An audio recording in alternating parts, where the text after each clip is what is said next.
She gave 30 years of her life to a man who worked day and night, then slept with her boss. But when her husband uncovered the affair and found out his daughters had covered it up for 15 months, what he did next shattered the entire family legacy forever. Let's begin.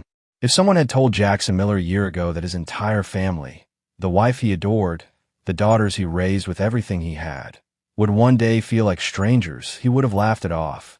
Because for 3 decades, his life had been about building something steady, loyal, and real. And in the end, that's exactly what made the betrayal hurt the most. Jackson wasn't a flashy man. He was the kind of guy who showed up to work early, came home late, and fixed the sink when it leaked. A construction site manager with rough hands and tired eyes. He'd spent his youth hauling concrete bags and raising 2 daughters while his wife, Rachel, waited tables to pay her way through nursing school. Those early years had been hard, but there had been love. Real, deep love. Or so he believed.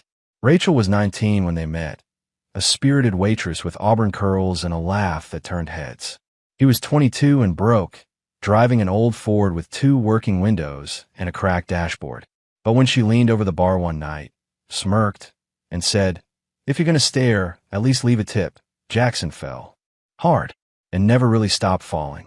They married fast, had 2 girls, Ava and Grace. Ava, now 26, was a financial consultant for a big firm in San Diego. Ambitious, meticulous, on her way to marrying her equally ambitious fiancé, Carter. Grace, 24, was more free-spirited, into photography and painting murals. Always more emotionally in sync with Jackson, or so he thought. The past few months had felt off. Rachel had always been organized, almost obsessively so, but lately her routines had changed. She was glued to her phone, flinching when it buzzed, pulling it away if Jackson so much as glanced. She was going to the gym now, buying expensive perfume she hadn't worn in years. And then there was the bracelet, thin silver, elegant, definitely pricey. She claimed it was a gift to herself for reaching 20 years at the hospital, but she got defensive when Jackson asked about the receipt. At first, he chalked it up to empty nest syndrome. Maybe she was just rediscovering herself now that the girls had moved out. Maybe he was overthinking. But the lies weren't clever. They were convenient. A sudden weekend with her sister in Arizona that left her sun-kissed in the middle of winter. A dinner with the girls that she swore she attended, even though Jackson saw Ava dining without her across town that same night. One afternoon, Jackson walked into the kitchen and overheard Grace whispering to Rachel, "Do you think he knows?" Their faces froze the moment they saw him. Rachel turned on that smile she'd mastered over the years, the one that deflected questions. "Just talking about a surprise," she said, brushing past him. He let it go, or tried to. But the real storm began with an email. One sentence. No greeting. No signature. "Your wife is sleeping with her boss. Everyone knows. You deserve to." Attached was a 90-second video clip. It was a Christmas party. Rachel in the background, laughing too closely with a man Jackson vaguely recognized. Elliot Langston, the senior administrator at her hospital. They weren't kissing, but they didn't have to. The drunk woman narrating the video said it all. They've been screwing for a year. She thinks she's slick, but come on. That bracelet, he bought it. Jackson's heart pounded so hard he thought he'd pass out. His hands shook. His vision blurred. For 30 years, he'd trusted this woman like breathing. He stared at the screen until it went black, then replayed it. Again and again. He didn't go home that night. Instead, he went to his childhood best friend, Marcus. When he showed Marcus the video, all Marcus could say was, "Man, I don't even know how you're still standing." The next night, Rachel claimed she had dinner with the girls. Jackson said nothing, kissed her cheek, and watched her drive off. Then he checked her location, something they'd shared long ago, for emergencies. She wasn't at the usual bistro where Ava and Grace met. She was across town at an upscale Italian place. He drove there, sat in his truck for a full 10 minutes, trying to decide what to do. Then he walked to the window. There she was, Rachel, with Elliot, laughing like nothing mattered. She leaned into his shoulder. He tucked her hair behind her ear. It wasn't just an affair.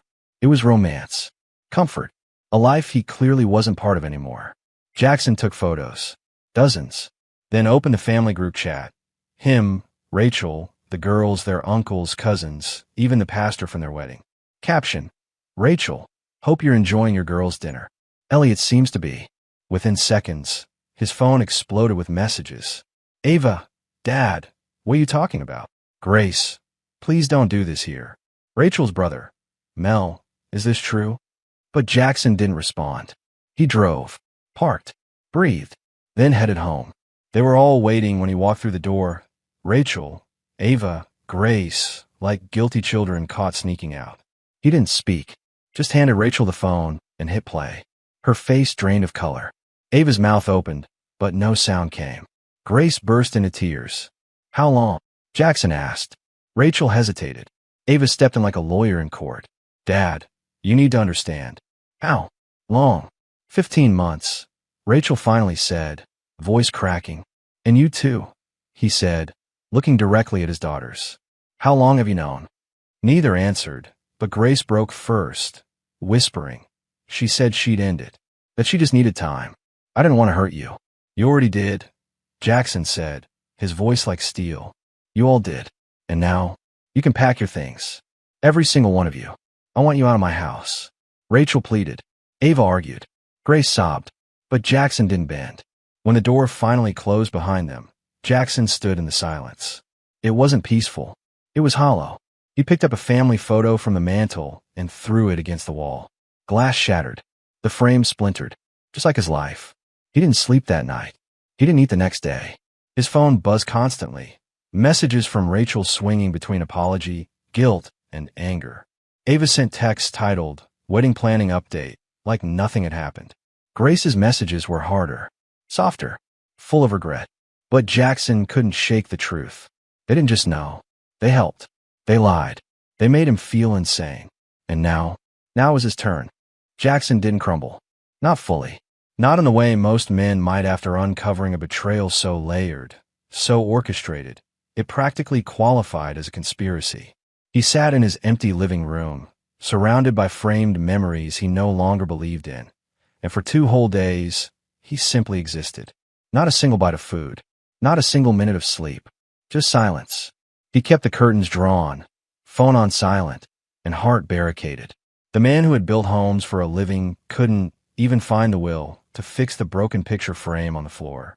But when his best friend, Marcus, returned, bringing hot food, clean clothes, and a file folder with a name on it, Jackson blinked into reality again.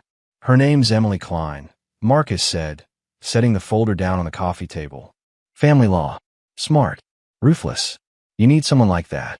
Jackson opened the folder, eyes scanning the resume. She had grit in her eyes in the photo. Good. He didn't need compassion. He needed a weapon. That afternoon, he met Emily. And for the first time in weeks, he felt in control. Do you want custody of anything besides the house and assets? She asked. No, Jackson said plainly. She can have the lies. The daughters too, if that's the package. Emily raised an eyebrow. Even Grace. He hesitated. Especially Grace. She knew. She looked me in the eye. She sat across from me at Thanksgiving dinner, talking about how blessed we were, all while knowing her mother was screwing another man. From there, the war began. Rachel had already hired a lawyer, some smug country club type who called Jackson a blue-collar grudge holder in the first 10 minutes of negotiation. She wanted the house, half his retirement, and spousal support. Claimed she'd given up a lucrative career to raise Ava and Grace. She's been working full-time since Grace was 8. Jackson scoffed at Emily. Don't worry, Emily replied. Let her lie. The more she lies, the more we'll have when we gut her case in court. But legal revenge wasn't enough. Jackson wanted clarity. He started reviewing old phone bills, bank statements, dates that didn't line up. Turns out, Elliot had booked hotel rooms using his hospital card as early as 16 months ago. Rachel had taken spa weekends and girls' retreats that overlapped perfectly. Jackson confronted Ava first, not in anger, but with cold calculation. He met her in a cafe near her downtown office. She was wearing a sharp beige blazer, sipping an oat milk latte like she hadn't shattered her father's trust. You really brought me here to talk about the wedding? She asked. No, Jackson replied, sliding a manila envelope across the table. I brought receipts. She flipped it open. Photos, screenshots, credit card statements, the video. Her expression barely cracked. This doesn't change anything, Ava said flatly. Mom was lonely. You were always working. You were never emotionally present. Jackson tilted his head. So you helped her cheat? I protected her, she said. No, you destroyed me. Her voice lowered. You're still paying for the venue. That hasn't changed. Jackson stood up. Oh, it has. You'll see soon enough. He walked out. Ava didn't follow. Grace was different. She called, left voicemails, sent voice notes with choked sobs. Eventually, Jackson agreed to meet. She showed up in a hoodie, no makeup, eyes puffy and red. I thought she'd stop, she whispered. She told me it was just for excitement, that it didn't mean anything, that she still loved you. I didn't know what to do. You told Ava, Jackson said. I had to. She figured it out before I did. We argued about it for weeks. I was scared, Dad. I didn't want the family to fall apart. It already had, he said. You just didn't tell me. She leaned across the table. Please don't hate me. I don't, Jackson said. But I don't trust you either. And I probably never will. She cried. He didn't flinch. Back home, Jackson sat with his lawyer and updated his will. Removed Rachel. Removed Ava. And, after hours of staring at the paper, removed Grace too. It felt like cutting off his own arm. I want everything I've built to go to someone who didn't lie to my face for over a year, he told Emily. Rachel retaliated fast. Her lawyer filed to freeze their joint accounts, claimed Jackson was emotionally unstable and a threat to family peace. Then she did the unthinkable. She posted a photo on social media. Her and Elliot holding hands, Ava smiling between them, captioned, "So grateful for love, healing, and new beginnings. Here's to blending families and moving forward." Blending families. Ava commented, "My two favorite people. Can't wait for double weddings." Jackson stared at his screen until his vision blurred. Then he smashed the phone. He filed an emergency motion with Emily. They froze the assets, blocked the sale of his house, and restricted Rachel from making large financial moves without court approval. And just when Jackson thought the last blow had been dealt, Ava's fiancé, Carter, reached out. "I need to know the truth," he said. "I saw the social media posts. Something doesn't add up." Jackson laid it all out. Every detail, every photo, the timeline. Carter went silent for a long moment, then said, "She told me you were bitter, that you were punishing her for not siding with you in the divorce. But this..." That night, Carter called off the wedding. Ava's rage hit Jackson's inbox like a bomb. "You ruined everything. Just wait until you grow old alone." He didn't reply. Instead, he called his real estate agent, sold the house within a week, bought a modest condo near the river, changed his number. Rachel got engaged 2 weeks before their divorce finalized. The ink was still wet when she walked down the aisle, this time to Elliot. Ava proudly posted about bonus dad, walking her down her aisle shortly after. Grace. She moved in with them, said she wanted to be closer to family. Jackson's heart ached, but not for them, for the version of them he used to know. Then one evening, while fishing with Marcus, he got a call from a woman named Jess. He didn't know it yet, but something real was about to begin. Jess was different. Jackson met her at a neighborhood barbecue hosted by Marcus's cousin. She wasn't flashy, didn't try too hard, and didn't flinch when someone mentioned the word divorce. She laughed at his sarcasm, offered him a beer before he even asked, and when he asked what brought her to town, she simply said, needed peace. Lost it once, not losing it again. She had been through betrayal, too. Her ex-husband had run off with her sister. That fact alone built a strange bridge between them, a quiet understanding of what it meant to be gutted by the people you trusted the most. Their connection wasn't rushed. They started with weekend coffee, slow walks by the river, and long conversations about everything except the people who'd broken them.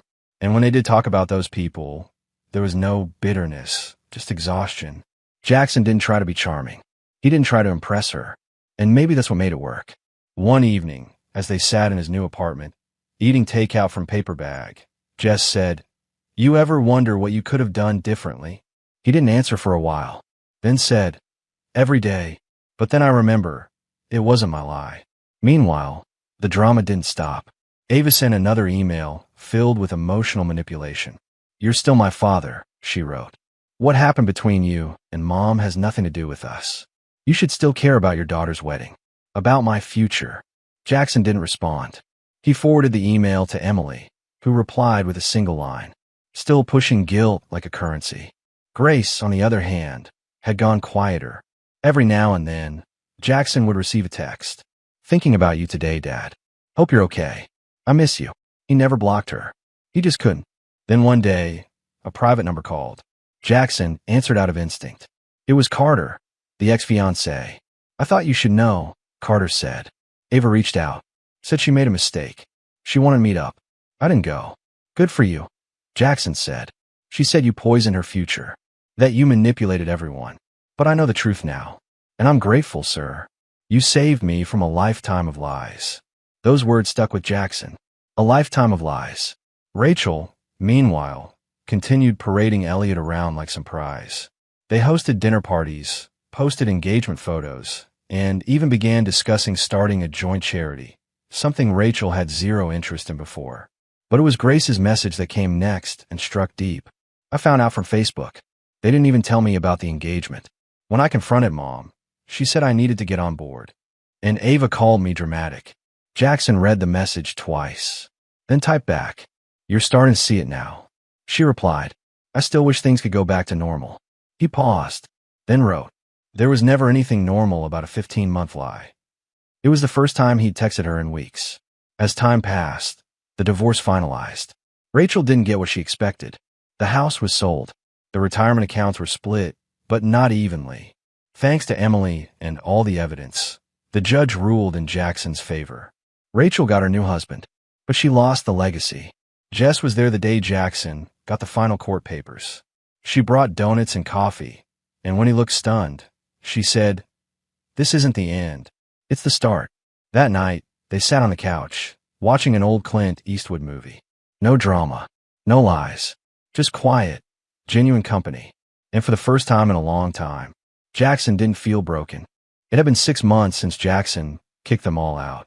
6 months since the group chat detonated, since he'd gone from family man to man alone. But now, alone didn't feel like a punishment. It felt earned, chosen, clean. Jess had started coming by more often, never overbearing, never assuming too much. She kept her toothbrush in her purse and always left the bathroom spotless. She never asked questions like, Do you think you'll ever speak to them again? Or, Are you sure it's not time to forgive? She just sat with him in silence when he didn't want to talk. She laughed when he needed to laugh. And when he showed her old family photos and quietly said, I don't even know who these people are anymore, she simply replied, Then maybe it's time to make new memories. But old ghosts had a habit of lingering. One chilly Sunday morning, Jackson checked his mail and found a thick ivory envelope on top. No return address. He opened it cautiously. It was Ava's wedding invitation. Elegant gold trim, heavy paper, formal script, and a small, handwritten note inside. Still hope you'll walk me down the aisle. He stared at it for a long time, then set it down, untouched, and poured himself a drink. The next day, Grace called. Again, but this time he answered. Dad, she whispered, please come to the wedding. If not for her, then for me. I just want things to feel like family again. Jackson let out a tired breath. Do you even hear yourself, Grace? I know it's not the same, she said, but can't you just be there? You don't even have to say anything. And stand in the same room as the man who helped your mother destroy our family. Silence. Then, she made a mistake, Dad. No, Grace. She made a choice. For 15 months. So did you. And Ava? She didn't just lie. She tried to manipulate me into paying for it all. I know, Grace said quietly. But I miss you. Jackson's voice softened, but it didn't break. Miss who? The man you lied to? Or the one you want back because things feel messy now? There was no answer, just the sound of regret breathing through the line. That night, he burned the wedding invitation in his fire pit, watched the flames curl the edges of that golden trim, watched the ashes drift into the dark sky. The next day, he met Jess a small trail near the lake. She brought sandwiches and wore a hoodie with sleeves too long. They invited you? She asked gently. He nodded. She asked me to walk her down the aisle. Jess blinked. You gonna do it? No. Good. Later that week, his lawyer called with news.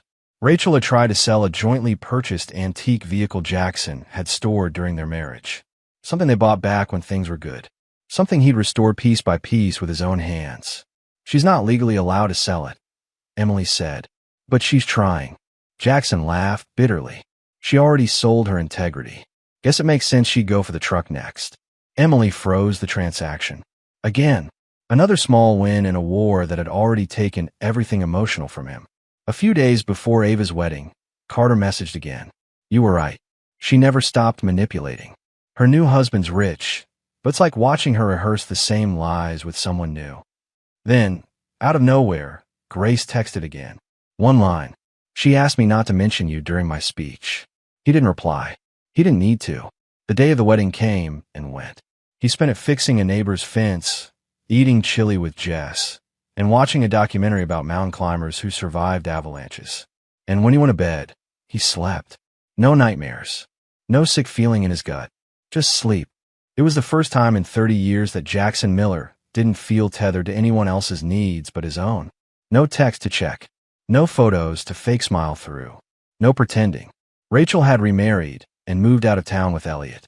Ava and Grace had doubled down on their rewritten version of events, telling mutual friends that Jackson had abandoned the family over one mistake. But Jackson didn't care. He wasn't angry anymore, just detached, like the final cord had been cut, and the air around him suddenly tasted cleaner. One morning, Jess found him in his workshop, refinishing an old oak table he'd pulled from a salvage yard. His hands were covered in sawdust, his t-shirt worn and stained, but his face was at peace. You look different, she said, sipping her coffee. Do I? Yeah. Lighter. He smiled, genuine, not forced. Guess I finally stopped waiting for people to be who I wanted them to be. The days that followed weren't grand or dramatic. They were simple, routine, beautiful in their ordinariness. Grocery runs, laughs in hardware aisles, quiet dinners with no raised voices. Jackson finalized his will. Everything would now go to his brother's children and a scholarship fund he'd established for kids studying construction trades. Give it to the ones who still know how to build, he told Emily. She nodded. You sure about cutting the girls out completely? I'm not just sure, Jackson said. I'm free. One afternoon, he ran into Ethan, Ava's ex, at a car dealership. You look good, Ethan said. I feel good. She reached out again. Ava wanted to grab coffee. Jackson chuckled. Did you go? No. I've already had one woman pretend the world revolved around her. I'm not signing up for season 2. That night, Jackson sat on his porch with Jess. The air was warm, the stars thick. Ever think you'll talk to them again? She asked. Grace? Maybe. Someday. If she ever stops excusing everything as just trying to keep the peace. Ava. He shook his head. That girl's been spinning lies so long. I'm not sure she even remembers what truth smells like. Jess looked at him. And Rachel. Jackson laughed. Let Elliot deal with that circus. I'm done carrying what she broke. A few weeks later, Grace sent a long email. Not to beg, not to guilt, but to acknowledge. I know I failed you. I don't expect forgiveness. I just wanted you to know. I finally see it. All of it. Jackson stared at the screen for a while, then closed it without responding. Not out of spite, just peace. Sometimes healing doesn't mean hugging it out. Sometimes it means letting go and finally breathing. He didn't need closure from them. He already had it. Right here, in the quiet hum of a new life, with a woman who never lied to him, a home without ghosts, and a heart no longer heavy. As he stood beside Jess, watching the sky darken over the trees, he whispered something to himself.